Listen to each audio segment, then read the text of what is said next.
Bom dia a todos, que esta manhã seja realmente uma manhã proveitosa, de grande alegria para todos nós, nessa meditação, nesta reflexão que nós fazemos todos os sábados de manhã, denominada O Espírito em Foco, onde nós, para fazermos a nossa conversa, nós seguimos a obra psicológica ou a obra da psicologia transpessoal de Joana de Ângeles, especialmente o autodescobrimento, uma busca interior, que é o livro, a obra que nós estamos acompanhando agora.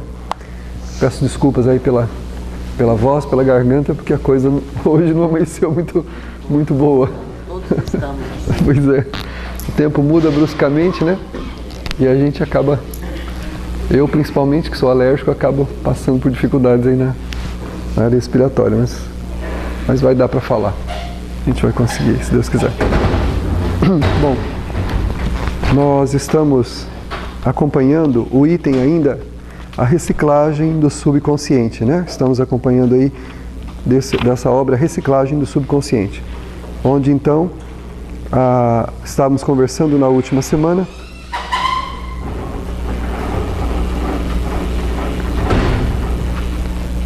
vamos fechar a porta aí pelo barulho, senão não tem jeito.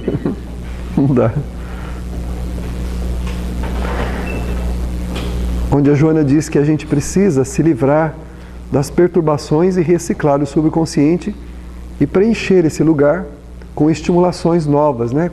De equilíbrio, de paz, de esperança, já que tudo aquilo que a gente foi vivendo, que nós arquivamos, que nós guardamos, que não é bom, ele acaba influenciando diretamente a nossa vida, mesmo que nós não nos lembremos delas.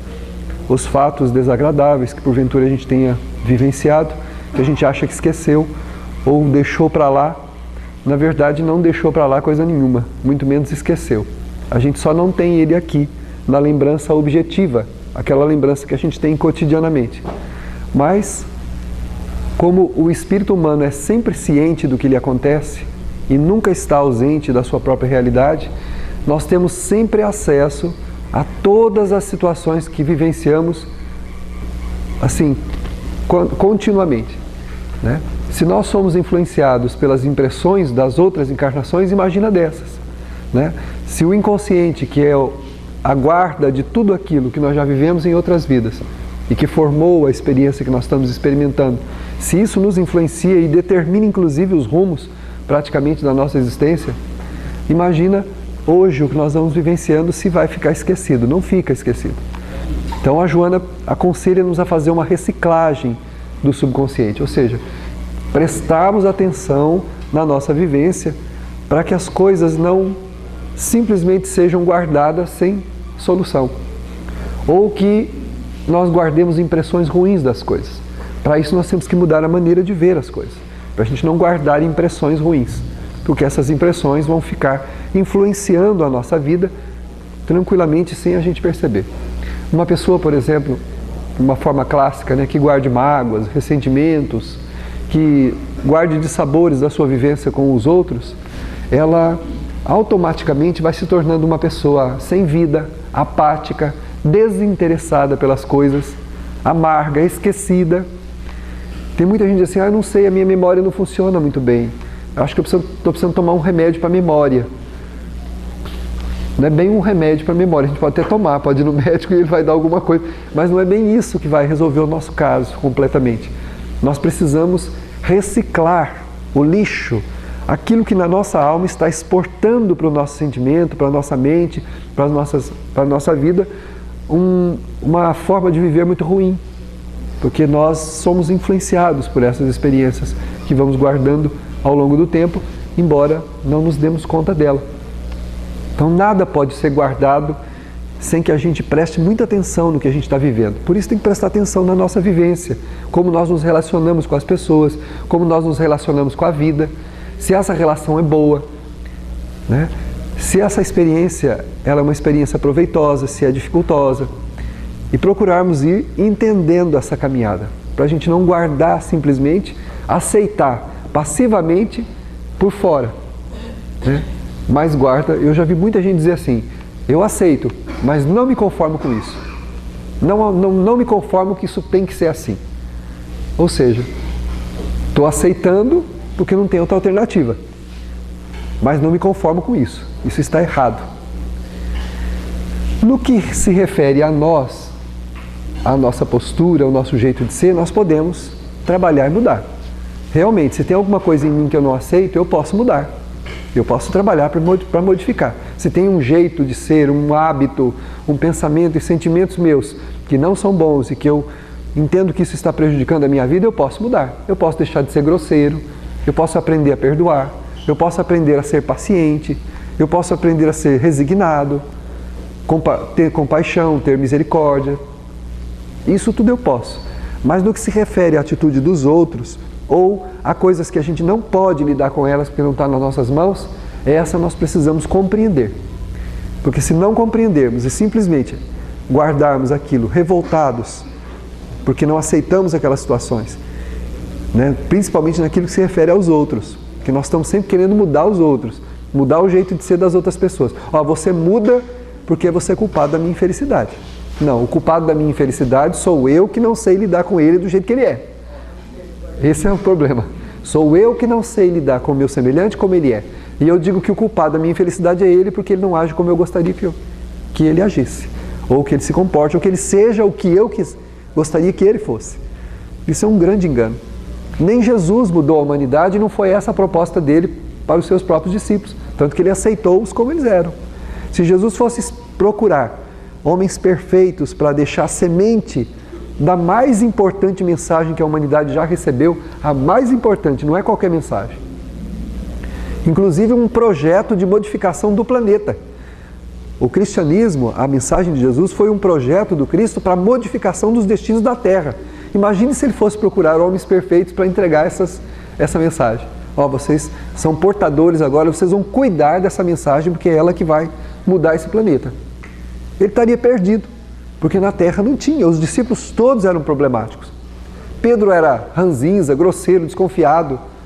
O Judas era ambicioso, só pensava em dinheiro, em poder, em outras coisas.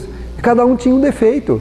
Eles tinham problemas, mas eram almas extremamente sensíveis, que aceitavam docilmente as impressões que recebiam. E Jesus sabia que naquelas almas ele podia imprimir a coragem, a esperança e a força para que eles carregassem nos ombros essas sementes. E eles carregaram. Foram até o martírio, foram sacrificados e mortos por essa mensagem e ela se propagou durante o tempo. Então como é que nós queremos mudar os outros, né?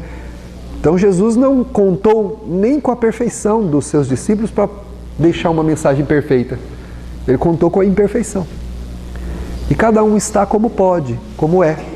Se nós conhecêssemos a história que gerou aquele comportamento daquela pessoa que nós criticamos, nós teríamos pena dela e ajudaríamos ela e não criticaríamos. Não tentaríamos esmagá-la para ela ser exatamente como a gente queria que ela fosse. Se a gente conhecesse a história espiritual de cada um. Imagina, se nós pudéssemos entrar nas almas e verificar o que é que levou aquele espírito a ser como ele é. Porque hoje a gente conhece uma fração muito pequena daquele ser com quem nós estamos convivendo. Uma fração muito pequena, ínfima, né? Uma fração muito minúscula, né? Nós pegamos o ser, nós conhecemos aqui, ó, um pedacinho, uma fraçãozinha quase imperceptível, que é o que ele mostra para nós. Mas e o grande universo que vai dentro dele? O que ele fez da vida dele ao longo das encarnações? Como ele já se comportou? Muitas vezes aquela maneira hostil e difícil dele lidar conosco e lidar com as coisas já é um grande progresso. Ele já está muito melhor do que foi. Como nós também. Nós sempre nos avaliamos mais do que somos e depreciamos os outros para menos do que eles são. É sempre assim. A gente se avalia mais do que é e os outros a gente coloca eles abaixo do que eles são. Porque somos orgulhosos, né? O nosso orgulho, a nossa vaidade, o nosso egoísmo faz com que a gente queira que a vida seja como nós gostaríamos que ela fosse. E ela é. O pior é que é. Se nós tivéssemos acesso à nossa programação reencarnatória, nós íamos perceber que a nossa vida é exatamente como nós precisamos. E foi uma vida escolhida, foi uma vida trabalhada, foi uma vida muito bem elaborada do outro lado para que nós tivéssemos oportunidade aqui de vivê-la e crescermos com ela. estando incluído aí condição financeira, pessoas, condição social, inteligência, saúde, tudo estava no pacote. A gente montou o pacote. Montamos um pacote e falou, esse é meu. E olha que foi cortado muita coisa. E olha que dos que a gente pediu, foi tirado muita coisa. Mas daquilo que a gente aceitou, nós ainda achamos que é pesado demais. Mas nós pedimos muitas coisas que, se Deus tivesse nos dado, realmente nós teríamos nascido falidos. Aí não daria mesmo. Né? Não daria mesmo. E as pessoas estão nesse pacote, ou seja, nessa característica da atual reencarnação que nós precisamos para crescer. E amá-las como elas são é o nosso grande segredo aqui na existência. Amar as pessoas como elas são, colaborando com o crescimento delas. Né? Colaborando com o crescimento delas, mas jamais desejando ou querendo mudá-las forçosamente. Cada um vai mudar no momento que puder, né? No momento em que for possível. Não somos nós, assim como nós também mudamos só quando a gente acha que pode e que consegue, os outros também são assim. A gente não vai conseguir, né, fazer isso. Então a Joana diz que a gente precisa mudar o quê? Mudar os campos interiores, né? Mudar o nosso subconsciente com novas possibilidades estimuladoras de alegria, de esperança, olhar para a vida com mais alegria, com mais esperança, apesar da dificuldade que nós estamos passando, olhar com esperança para a vida, porque essa é a finalidade da vida, é mover-nos afetivamente de maneira esperançosa, né? O dia que nós aprendemos a amar como o amor o é, né? Não como nós queremos que as coisas sejam, nós então estaremos sendo felizes, especialmente porque estaremos amando. Né? Porque, como nós já falamos centenas de vezes também, e é isso que nós aprendemos com as obras, que não é o amor que a gente dá, mas é o amor que a gente recebe, mas é o amor que dá que nos faz bem. E é esse amor que nós não estamos prontos ainda, porque a gente quer uma compensação, a gente quer sempre uma troca, a gente faz, mas precisa receber. Enquanto nós necessitarmos sermos amados, nós estamos numa grande rascada. Porque a Joana diz, né, que na Terra todo mundo precisa ser amado. E quem vai amar então? Não tem um ser neste planeta que não precise ser amado, que não necessite, que não queira ser amado. Então quem vai amar? Se todo mundo precisa e todo mundo quer. Alguém tem que dar o primeiro passo. Para a nossa felicidade, melhor que seja nós. Porque os exemplos são muitos na humanidade daqueles que amaram sem ser amados. Daqueles que fizeram sem nunca receberem ou pouco receberem. E eles foram imensamente felizes. Foram criaturas que carregaram na alma uma grandeza que nós olhamos assim e falamos, meu Deus, como que pode um espírito desse, num mundo tão conturbado como nós vivemos, ter tanto amor assim? Os mais próximos de nós é o Chico, né? Nós conhecemos. E a Madre Teresa, a Irmã Dulce, tem vivo ainda encarnado o Divaldo Franco, que é uma alma que tem um projeto sublime na Bahia, que cuida de muita gente mesmo, mudou a vida de muita gente, auxiliou muita gente. Então a gente olha para esses espíritos e fala, onde eles encontram essa força? Né? Renovam-se todo dia, na necessidade de amar e não de ser amado. Não é importante se os outros compreendem a gente, se eles falam mal da gente, se eles fazem alguma coisa. Isso não é importante para nós. Não é importante. Diante da consciência, importa-nos quem somos, não o que os outros pensam, o que eles falam, o que eles acham, o que eles pretendem a nosso respeito. Isso não é importante. Não é importante mesmo. Né? Enquanto nós não reciclarmos essa ideia, né, de querermos ser amados, de querermos receber alguma compensação para ser feliz, não vai ter jeito. Eu conheci uma senhora que ela dizia assim, eu criei 5 filhas, porque dizem que, ela disse assim, eu fiquei muito feliz quando eu tive só meninas, porque diz que as mulheres são mais amorosas. Eu falei, tem que colocar um parêntese aí, né? Porque o espírito não tem sexo. De repente, aquela que está com mulher aí foi um general déspota, né? Como diz a criança, malvado, né? De uma outra vida, um bicho duro feito uma pedra, reencarna ali na condição de mulher justamente para tentar amenizar a dureza dele. E aí ela é aquelas mulheres dominadoras, fortes, determinadas, né? Tem casa, geralmente é assim, mas tem casa, né? Como diz o meu amigo, lá em casa quem manda é a mulher, ela que... E eu tenho que falar só, tá bom, isso mesmo, já vou, né? Ou seja, são às vezes mulheres inflexíveis, duras, né? De sentimentos, né? Fortes, determinados, e ela manda em casa, e ela determina tudo, e ela faz tudo, e ela tudo gira em torno dela. Geralmente foram homens de personalidade muito forte, marcante, que tiveram poder, que tiveram determinação e acabam reencarnando para suavizar isso. Então, ter filho, homem ou mulher, não significa nada.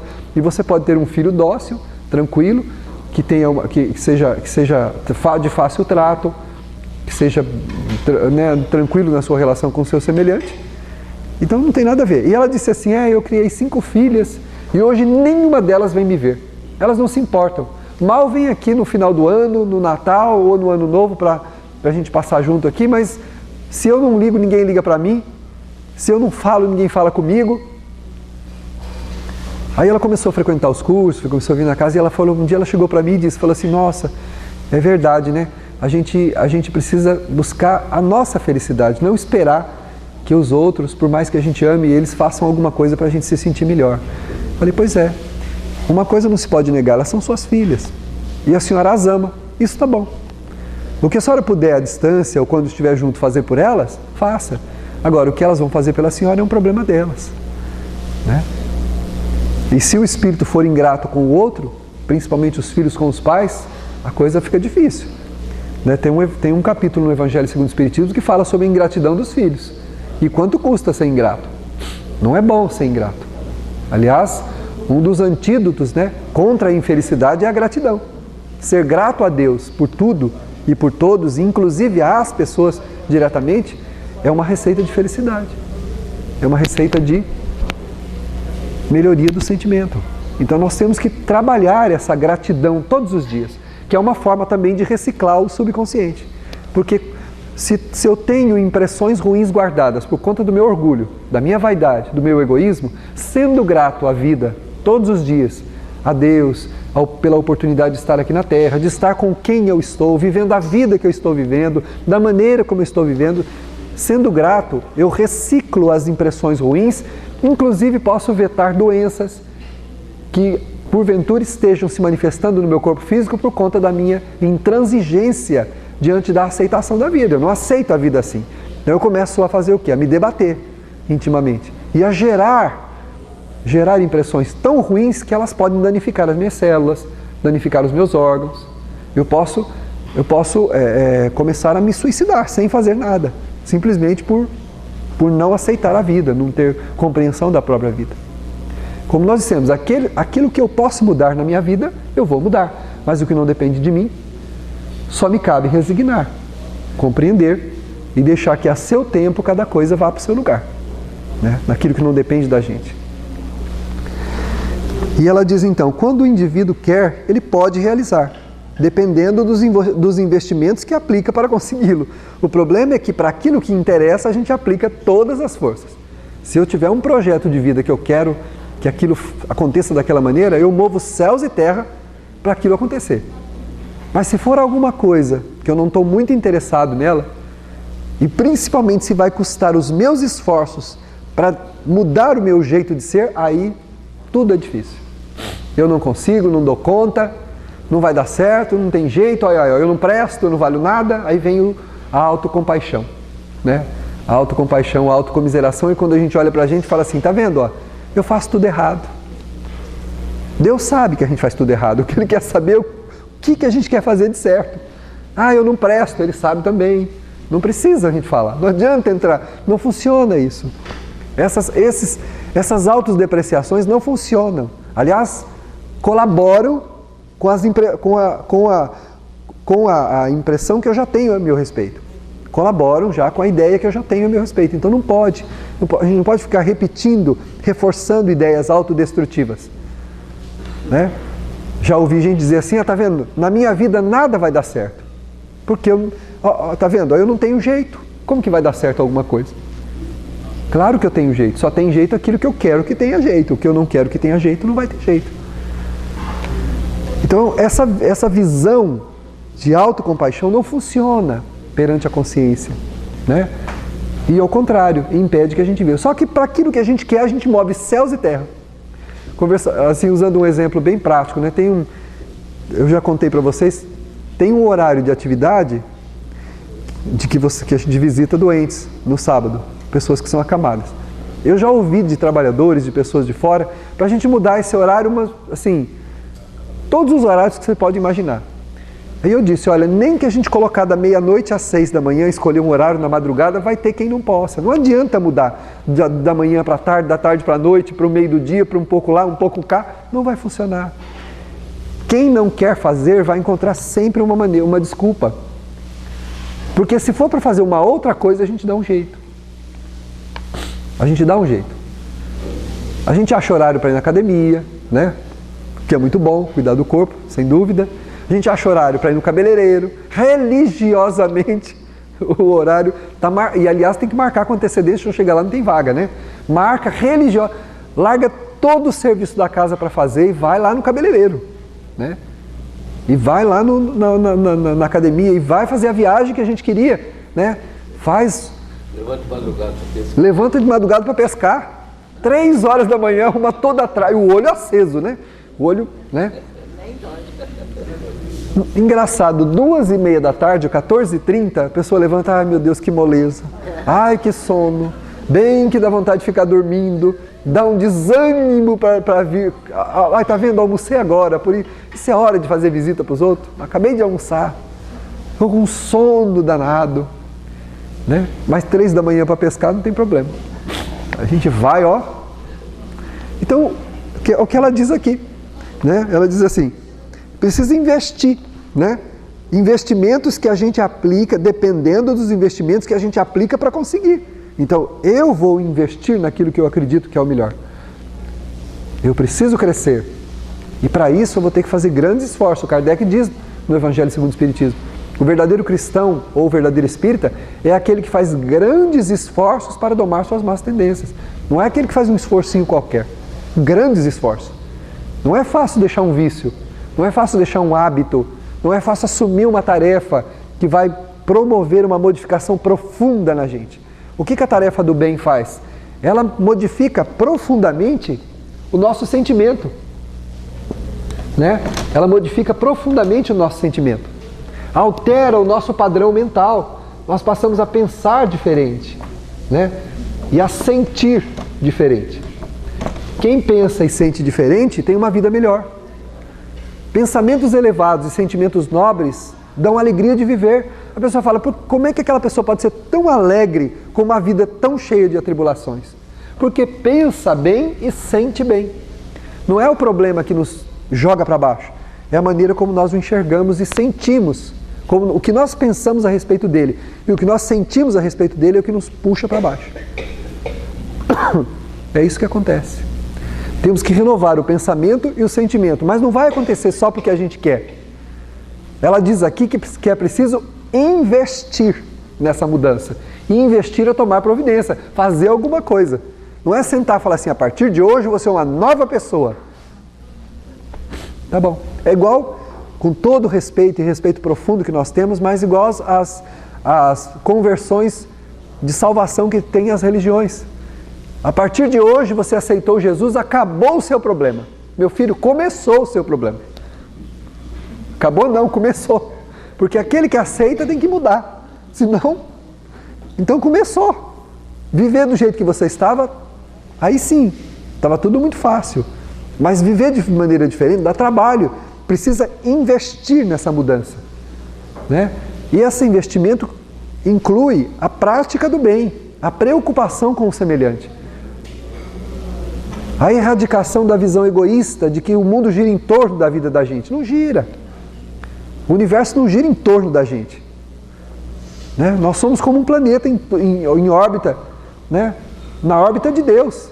Como milhões e milhões e milhões de planetas nas galáxias em torno de Deus. Deus é o Sol maior. E nós estamos em órbita do Criador. Não o Criador em órbita nossa, né? Como se acreditava que o Sol que girava em torno da Terra no passado, né? Nós achamos que Deus gira em torno de nós. É o contrário, somos nós que giramos em torno dele. Nós que precisamos encontrar a face para aquecer no sol do Criador, no amor dele, na bondade dele. Mas precisa esforço, muito esforço. A gente tem que ir, procurar, né? Buscar e investir, que é o que ela diz, não é simplesmente criar uma ideia e viver dessa ideia. Tá vendo? Não adianta, a gente quer ser melhor, os outros não deixam. Quantas vezes a pessoa, tá vendo? O fulano me atazana, como é que vai ser melhor desse jeito? É óbvio que ele vai te atazanar, ele vai continuar e até vai piorar. Quando você faz uma proposta do bem, vai piorar as coisas. Bom, você levanta de manhã hoje, Senhor, me dê paciência. Não peça isso, hein? Você levanta de manhã e fala, Senhor, me dê paciência. Não pede isso, porque paciência não se dá, paciência se conquista. Vai ser o pior dia da sua vida. Você vai ter todas as oportunidades de testar a sua paciência. Vai chutar o pé da cama logo de manhã, o dedinho que vai entortar, vai doer, feito um... né? Vai queimar a boca no café, vai encontrar o primeiro na rua que vai fechar a sua garagem para você sair com o carro e não sai de jeito nenhum e sai lá fora e está atrasado e não acha o sujeito, onde ele foi. E daí por diante. No trabalho, durante o dia, vai ser teste em cima de teste. Mas você não pediu paciência? Paciência não é graça, Deus não concede, senão Ele teria que conceder à humanidade inteira. Para não ser privilégio, né? Senão seria privilégio. Paciência é uma conquista, é uma virtude que se exercita. Não é? Tem que entrar na academia da alma para fazer exercício. Alguém que vá a uma academia, senta lá na porta e vê os outros fazer exercício, vai mudar alguma coisa? Que beleza, né? Eu olho lá e o cara está lá, 2 horas malhando, bom, vou para casa, enxugo a testa e hoje já fiz meus exercícios. Vi o outro fazer. Não. Tem que investir. Precisamos entrar no circuito dos exercícios para que eu consiga ter algum proveito daquela academia belíssima que pode dar saúde e muito bem-estar a todo mundo. Então a academia do bem exige a nossa matrícula, mas também não pode ser que nem aquele que matricula e nunca vai. Já pagou 3 meses e nunca foi. Eu tenho uma amiga que ela já pagou uns 3 meses de academia e não vai. Passa por lá de vez em quando para dar uma satisfação para o personal que a qualquer hora dessa ela aparece. Porque o médico pediu para ela fazer. Ela vai chegar no médico e fala, doutor, e aí, e a academia? Doutor, já me matriculei. Já me matriculei. E ele faz lá os exames e está tudo do mesmo jeito. Fala, como, minha filha? Só me matriculei, né? Então a gente precisa, na academia da alma, a gente tem que matricular e frequentar. Não é só acreditar que é bom, né? Levantar de manhã e falar, hoje, a partir de hoje eu vou ser uma pessoa melhor. Ótimo! E que providência eu vou tomar para isso? O que eu vou fazer para ser melhor? Então eu vou escolher as tarefas que são de minha afinidade e vou começar a desenvolvê-las. A começar pela minha convivência com o meu semelhante. Vou começar a me policiar mais, a me vigiar, para prestar atenção em como eu convivo com as pessoas. Quando eu convivo, que sentimentos as pessoas provocam em mim? Quando alguém me contraria, o que eu sinto? Não ter vergonha de admitir, não. Não ter vergonha de olhar para si mesmo e falar, meu Deus do céu, eu sou orgulhoso, hein? Pelo amor de Deus. Não tem problema nenhum admitir, aceitar que a gente é orgulhoso, que a gente não fica feliz quando alguém traz uma boa notícia de alguma coisa que aconteceu com a pessoa. Principalmente aqueles que a gente não vai muito com a fachada dela, né? A gente olha e fala assim, o fulano vem e fala, você nem sabe o que me aconteceu hoje. A gente já pensa, tomara que tenha sido pior. Aí a pessoa fala, hoje aconteceu tal coisa, uma coisa boa. Que bom, fulano, que bom, né? No fundo fala, ai meu Deus do céu, por que não foi comigo? Tem que ser com essa víbora. Ou seja, enquanto nós não alterarmos isso, mesmo sentindo, fala, a hora que a gente sentir essa pontinha de inveja e o desejo de que tivesse acontecido alguma coisa ruim com a pessoa, admitir isso. Fala, realmente, eu estou sentindo inveja e esse sentimento não é bom. Eu tenho que mudar isso. Para começar a alterar essa maneira de sentir. Aí a gente vai conseguir desenvolver uma outra sistemática de viver, um outro jeito de se comportar. Automaticamente começa a alterar os conteúdos do inconsciente, do subconsciente. E começa a se beneficiar com isso. Porque se tem um lugar onde tem um lixo mal cheiroso, se alguém tira o lixo de lá, nós começamos a perceber que não tem mais o mau cheiro no ambiente. E a gente não começa a se beneficiar disso, mas nós gostamos do mau cheiro. Para manter os peixes podres na lata, lá por causa do nosso orgulho, a gente paga o preço de viver com o mau cheiro que ele provoca. Então a gente não quer tirar o peixe podre do lixo e dar para o caminhão levar embora, né? A gente deixa lá e sente mal, mas deixa o peixe lá. O Chico dizia assim, não adianta pegar inseticida, simplesmente passar no lixo onde está o peixe podre.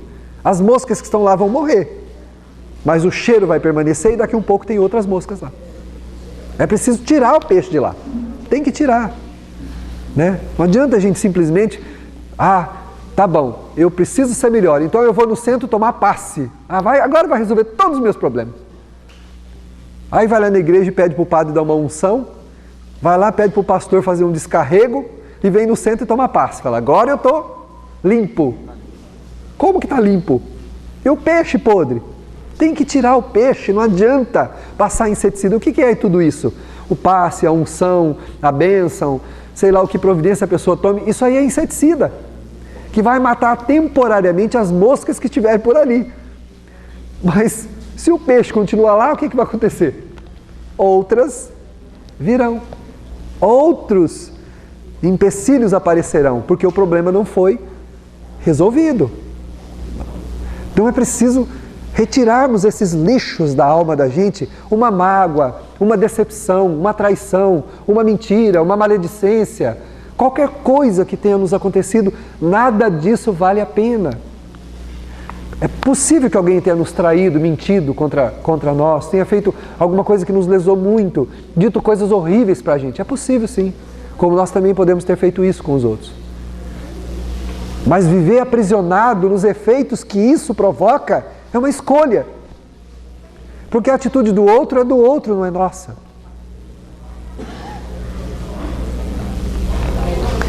Se alguém nos feriu, o problema é dele. Claro que num primeiro instante a gente vai sofrer, porque nós somos suscetíveis. É natural, todos somos suscetíveis. Todos temos a alma frágil, nenhum de nós é forte. Nós nascemos com muitas fragilidades. E é claro, quando alguém me trai, mente contra mim, faz alguma coisa, é claro que eu vou ter, no primeiro impacto eu vou me ressentir. É muito natural. E a Joana diz que quem diz que não se ressente é mentiroso.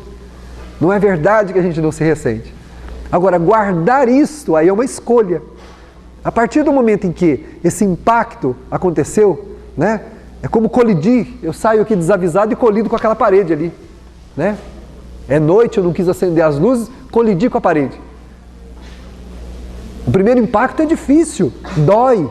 Eu caio, machuquei a testa, machuquei os braços. Aí o que eu tenho que fazer? Respirar fundo, levantar, observar direito o ambiente à minha volta e procurar uma luz, um caminho, e ir naquela direção. Não posso ficar ali chorando com os braços no chão, não aceitando de jeito nenhum ter trombado com a parede, por que essa parede está na minha frente, por que eu trombei com ela, e por que eu não acendi a luz. Tudo bem, eu não acendi, eu não tive naquele momento a iniciativa, a inteligência de entender que eu estava no escuro e eu precisava acender a luz. Eu me coloquei na dependência do sentimento dos outros, inadvertidamente, andei no escuro. Eu transferi a liberdade da minha vida para alguém cuidar, então estou no escuro. Vou colidir com alguma coisa a qualquer momento. Eu criei expectativas e essa expectativa é uma ilusão minha. O problema não é o outro, a ilusão é minha. Sou eu que me iludi. É preciso agora parar, avaliar, verificar as avarias, não é? Levantar e verificar qual a melhor estratégia para sair dali, daquela posição dolorosa em que eu me encontrei. Dá para sair. E eu não dependo de ninguém para isso, só eu posso fazer isso. Se tiver um interruptor perto, vou acender a luz. Se não tiver, eu vou olhar, tem que ter uma fresta em algum lugar. Se eu orar, se eu não tiver e não encontrar saída nenhuma, na oração eu vou encontrar. Quando eu oro, uma luz imensa se faz em torno de mim. A minha mente se aclara, o meu sentimento se amplia, a minha dor é consolada, a minha aflição é diminuída. E eu então consigo me levantar e ir na direção que eu preciso ir. Uma mãe que perdeu seu filho me disse assim: a morte do meu filho me jogou numa escuridão sem fim. Eu nunca mais vou ser feliz, nunca mais, porque o meu filho partiu. Isso é uma grande ilusão. Colocar-se na dependência da afetividade alheia dos outros é permitir-se controlar por aquilo que a gente não pode controlar. É claro que dói, lógico, como a cabeçada na parede dói, eu trombei com ela. mas eu preciso olhar para frente, tem uma fresta. Se eu não encontrar luz nenhuma, na oração eu encontro essa luz. Eu encontro forças para levantar e prosseguir com a minha vida, que é muito importante. Nós precisamos prosseguir com a nossa vida. Não podemos, de jeito nenhum, paralisar a nossa caminhada porque alguma coisa está acontecendo ou aconteceu como nós não gostaríamos que fosse. Não podemos jamais. Deus está conosco e a confiança em Deus permite que a gente se levante e uma luz imensa se acenda e a gente consiga prosseguir. Claro que com as avarias, sem dúvida nenhuma. Vai ter amassado na lataria para lá, raspado para cá, peça que quebrou, mas a gente pode prosseguir mesmo assim. Dá para prosseguir. Porque tudo isso estava na nossa programação como possibilidade. Como não se pode controlar as atitudes dos outros, havia a possibilidade da gente ser magoado. Havia a possibilidade da gente ser ferido. Havia a possibilidade de que aquela programação que nós fizemos não se cumprisse por causa da decisão do outro. Havia essa possibilidade. E nós, como não nos recordamos, nós não temos entendimento para saber que apesar de tudo isso, nós precisamos fazer a nossa parte. A nossa parte. Toda relação com o semelhante é como uma liteira. Vocês já viram liteira? Liteira é um lugar onde que antigamente se carregava, as pessoas nobres, um escravo segurava atrás, outro escravo segurava na frente, e um nobre subia na liteira e iam carregando. Se um dos dois colocar no chão a parte dele, como que a liteira anda? Não vai. Pode ser que a outra pessoa ligada ao seu afeto colocou a parte dela no chão. O que você tem que fazer? Larga a liteira e vai embora. Prossegue. O casamento é a liteira. Quem carrega o casamento? Os dois. Um segura atrás, outro segura na frente e vai. Se um colocar no chão, o outro não consegue carregar. Não vai. Não depende só dele. Mas ele pode caminhar, apesar de tudo, sem mágoas, sem ressentimento, lembrando que ele deve prosseguir com a sua vida independente do que o outro fez da dele. Um filho que parte é alguém que colocou a liteira no chão. O que nós vamos fazer? Nós vamos sentar ali agora e ficar chorando, olhando para a liteira? Não dá mais, está vendo? A minha relação com meu filho acabou, com meu marido acabou, com meu irmão acabou, com meu amigo acabou, eu não posso prosseguir agora. A doença paralisou a minha vida, diminuiu a minha liberdade. É a liteira que foi colocada no chão, a parte de alguém foi colocada no chão. Ou a vida resolveu colocar a parte dela no chão. E nós temos que fazer o quê? Deixar ali e prosseguir. Como é possível? Com o Criador cuidando de nós. Ele continua cuidando de nós. Deus continua presente cuidando de nós. É preciso acender essa luz, dessa esperança, para a gente poder prosseguir, apesar de tudo, investindo na nossa vida, para deixarmos a terra melhores do que a que chegamos. E temos a condição de um dia, talvez, voltarmos para ajudar aqueles que não conseguiram caminhar. Já com mais força, com mais determinação, ajudar aqueles que ficaram para trás. Mas isso é preciso um investimento da nossa parte, diz ela.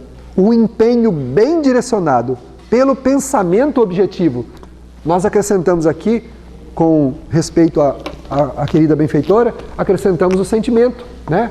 Ela diz, você renova o pensamento, pensa melhor, sente melhor, e aí a vida prossegue.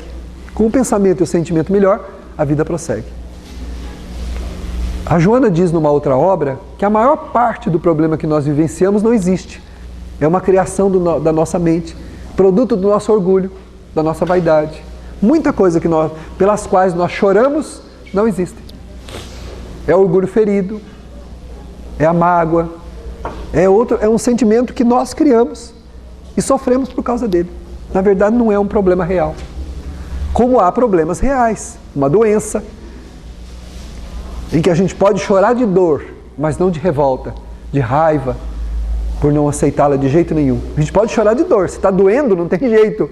Está doendo, eu vou chorar por conta da dor. Está doendo, mas eu não estou chorando de revolta. Estou confiante que vai passar. Vai passar.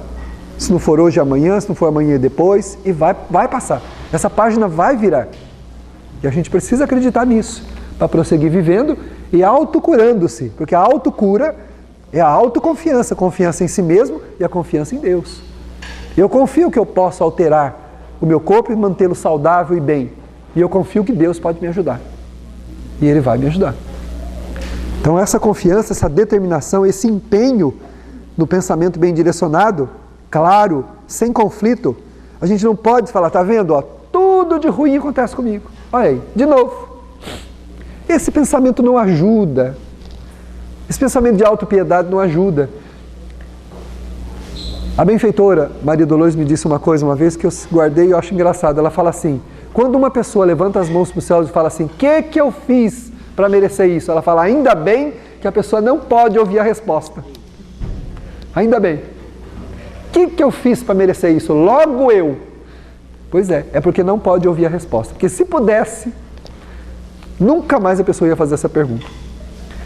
Se pudesse baixar uma tela, né, holográfica, e a gente pudesse olhar exatamente o que foi que gerou a dor de hoje, a gente nunca mais ia fazer a pergunta pela segunda vez.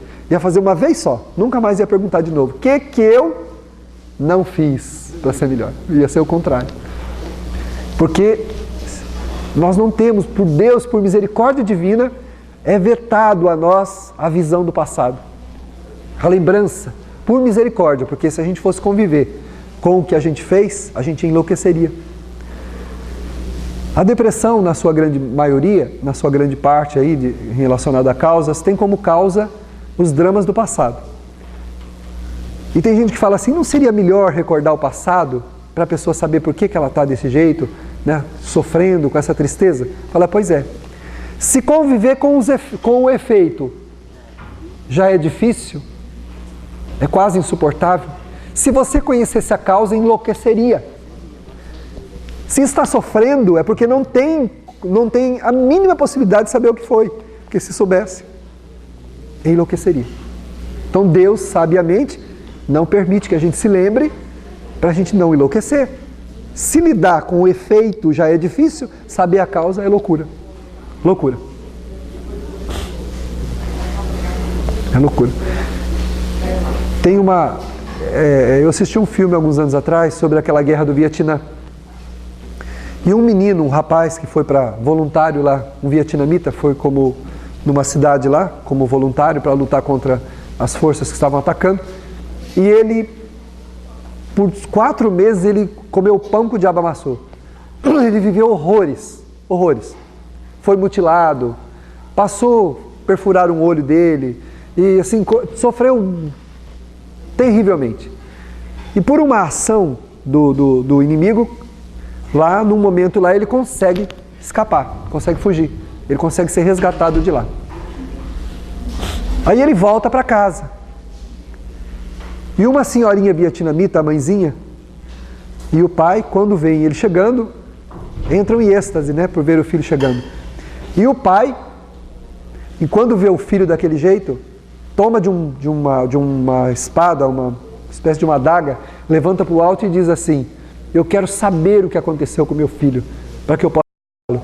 A mãe põe a mão na mão dele, abaixa a adaga e diz assim, vamos cuidar do nosso filho. Ele está de volta e o que importa é isso. Não nos interessa saber, porque pode ser que nós não aguentemos, meu velho. Pode ser que a gente não suporte saber o que aconteceu com ele. Vamos cuidar dele agora.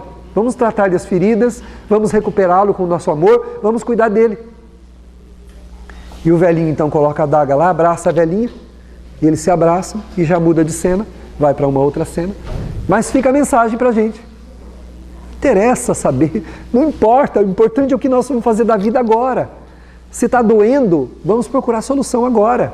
Vamos programar uma vida cheia de esperança, de amor, de dedicação ao bem, ao amor ao próximo, mudar pensamento, mudar sentimento, reorientar a vida, para a gente poder amenizar o choque desse passado que hoje nos alcança, trazendo os grandes dissabores. Principalmente se a gente tem uma vida mais ou menos regrada, uma vida positiva. Quando grandes dores alcançam a gente tendo uma vida mais ou menos regrada e positiva, isso significa que está sendo feito aí, está nos dando a oportunidade de um grande acerto também. Que bom que chegou agora, quando a gente está preparado. Porque se chegasse talvez em outro tempo, a gente se revoltaria, ficaria com raiva de Deus, não funcionaria, não teria efeito. Então o Criador achou, agora é a hora, meu filho, você quer resolver o seu problema? Porque vai ter que resolver. Nós vamos ter que resolver. Como nada nos acontece por acaso, então, quando alguma coisa chega, é hora da gente lidar com ela. E quanto mais otimista e positiva for a nossa visão a respeito dela, maior serão as nossas chances de cura.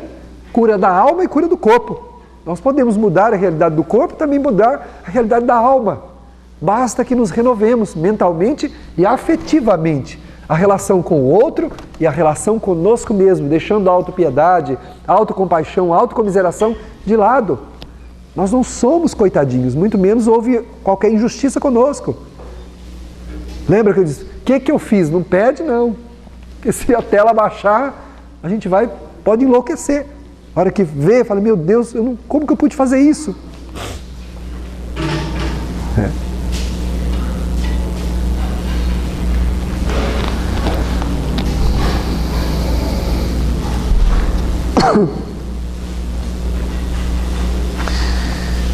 Utilizando-se da autossugestão, da visualização e da prece, reabastece-se de valores que irão estimular os centros de desenvolvimento psíquico e moral, que ressomarão no futuro com sensações de paz, claridade mental, impulsos generosos e atitudes equilibradas.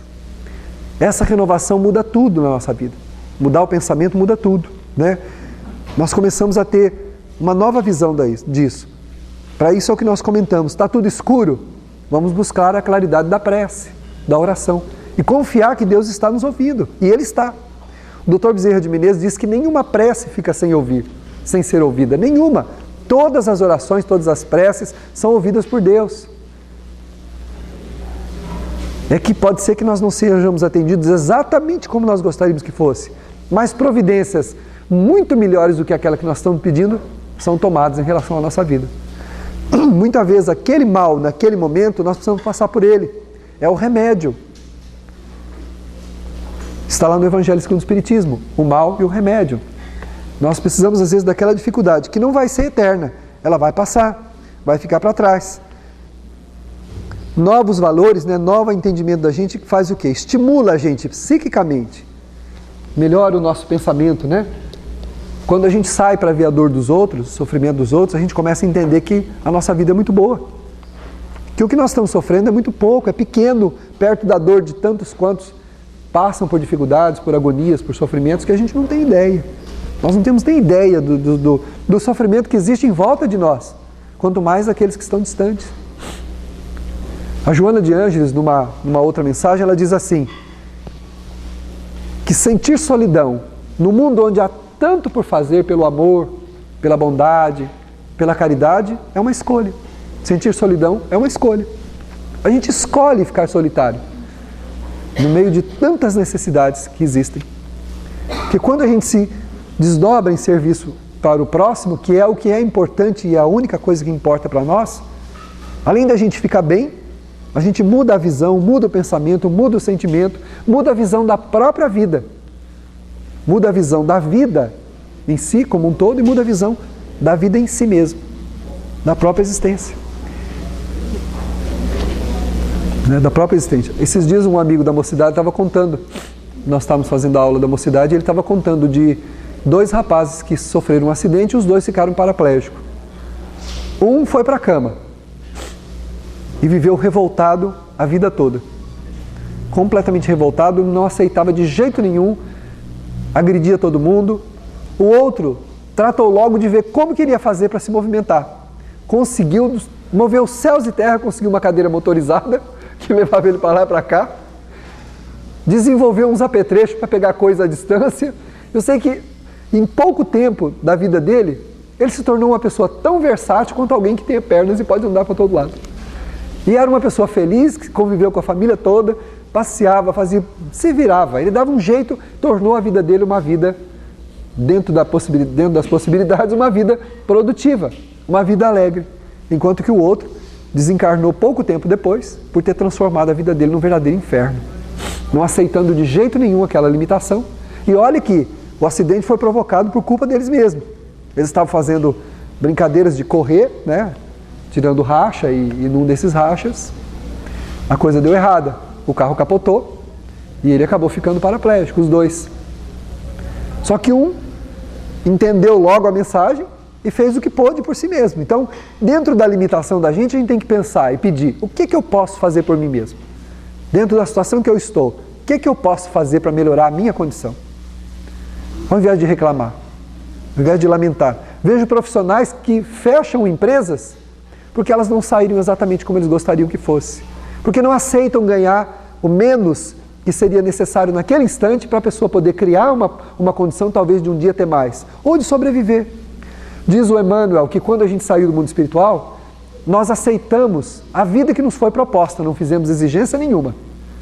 Não combinamos salários, não combinamos títulos, não combinamos posições nenhuma, aceitamos e dissemos a Deus: vou fazer o melhor pela minha vida, para me tornar melhor. Essa foi a condição quando a gente saiu de lá. Aí chega aqui, como as coisas não caminham como a gente gostaria, então não, se não for do jeito que eu quero, não está bom. Mas as coisas podem ficar melhores se eu avaliar a minha condição e fizer o melhor por mim na condição que eu estou. Isso que eu vou escrever aqui é o que eu falo para os jovens, para matar aquela ideia que muitas vezes os pais passam de que eles têm que ser o tal do bem-sucedidos na vida. Então, o Espiritismo diz assim: você não tem que ser o melhor, você tem que ser melhor. Ser melhor e não ser o melhor. Fazer o melhor que você puder. Não é ser o melhor, que é a visão que se passa.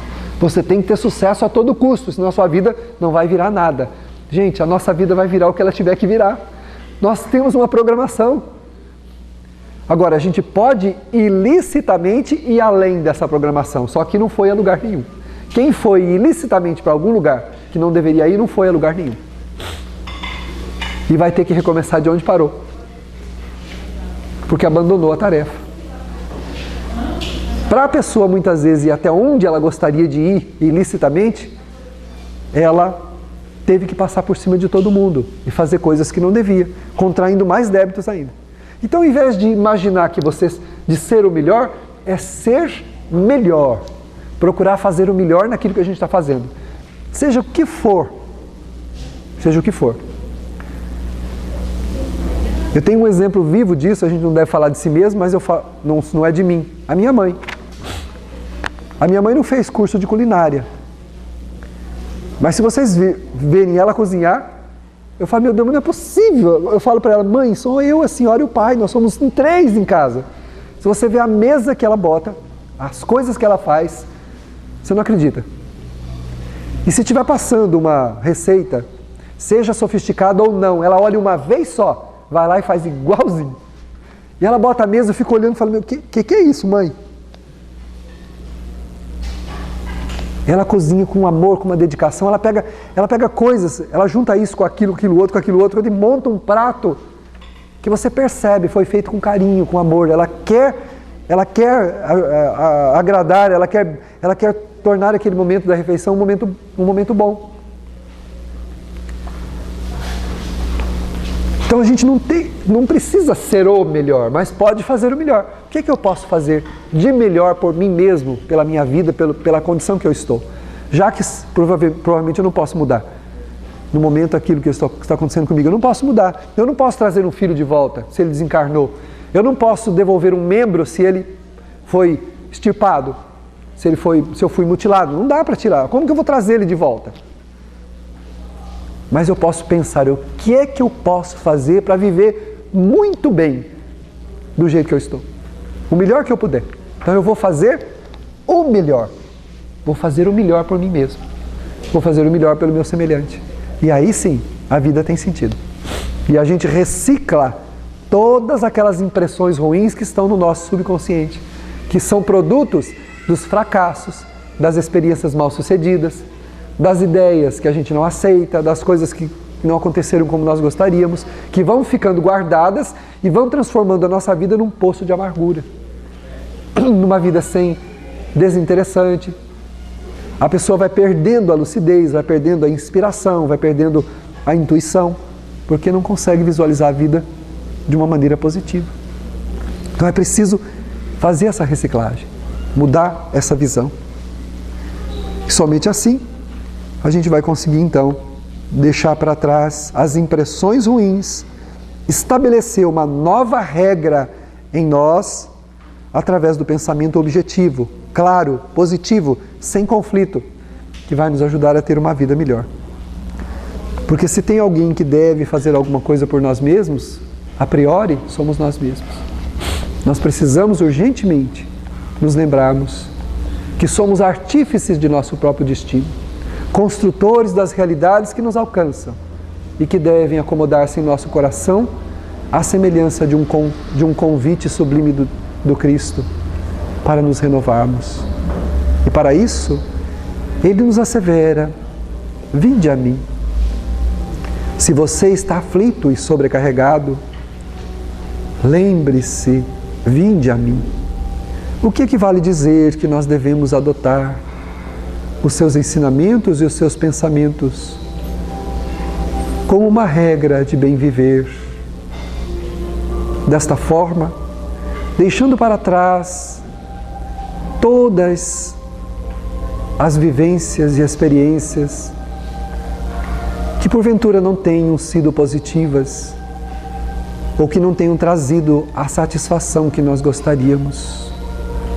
Toda planificação é um enlevo de alma, é um crescimento que nós precisamos elaborar com muito cuidado e muito respeito à nossa vida e à vida de todos aqueles que convivem conosco. Cada coração neste mundo tem um convite, o de amar. Quem ama, liberta-se de todas as impressões ruins. Quem ama, estabelece uma nova ordem de viver. Não é difícil compreender isto. Observemos aqueles que foram bem-sucedidos na arte de amar e veremos que tiveram vidas atribuladas, contestadas, criticadas, mas foram imensamente felizes, inclusive amando a estes que foram os seus opositores, os seus contraditores. Não odeie aquele que te feriu, que te traiu, que mentiu contra você. Respeite-o na sua ignorância e ore a Deus para que ele prossiga consciente das suas necessidades e que acorde para a sua realidade, para também um dia ser feliz. Que Deus nos abençoe e nos conceda nesta manhã a sua paz.